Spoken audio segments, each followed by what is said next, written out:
बावी या गावात आलोय। एक दुर्दैवी घटना काल या गावात घडली। लक्ष्मण मारुती जाधव नावाच्या 30 वर्षाच्या आतल्या तरुणानं आत्महत्या केली। पत्नी आणि 2 वर्षाच्या मुलासहित अतिशय दुर्दैवी घटना आहे। ग्रामस्थाशी, सरपंचाशी, सगळ्या माझ्या वडीलधारी मंडळीशी आणि तरुणाशी मी चर्चा करत असताना ऑनलाईन गेम आहेत, ट्रेडिंग गेम आहेत, चक्री असेल, गुडगुडी असेल, वेगवेगळ्या प्रकारचे जे ऑनलाईन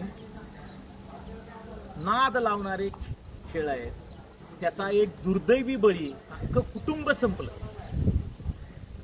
वडिलाला 3 मुलं, भांडणं करत असल्यामुळे ह्याला जमीन वाटून दिली, प्लॉट दिला।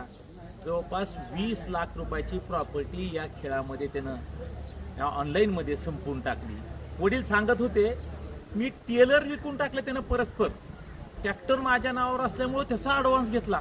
जवळपास 30-35 लाख रुपया जर जात असले, कुटुंब कसं वाचणार? या ऑनलाईन रम्मी असेल, गेम असेल, याच्या माध्यमातून तरुण पिढी भरकटत चालली आहे। खूप अडचणीचा प्रश्न आहे, विषय आहे। मला तरुणाला विनंती करायची आहे, अरे तळहाताचा फोडाप्रमाणे तुम्हाला वाढवलंय, जपलंय।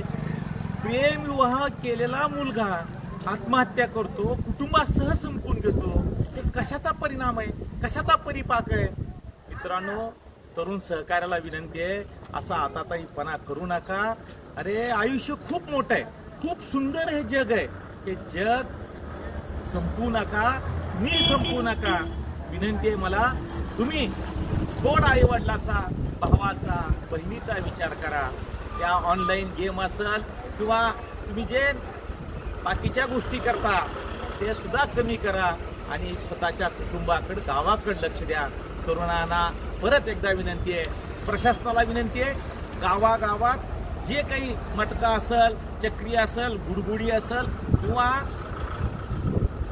पत्त्याचा क्लब असेल किंवा दारूचे अड्डे असतील, ते तातडीनं बंद होण्यासाठी जे काही करता येईल ते समाजाचे बंधू म्हणून तुम्ही करा, ही विनंती। धन्यवाद।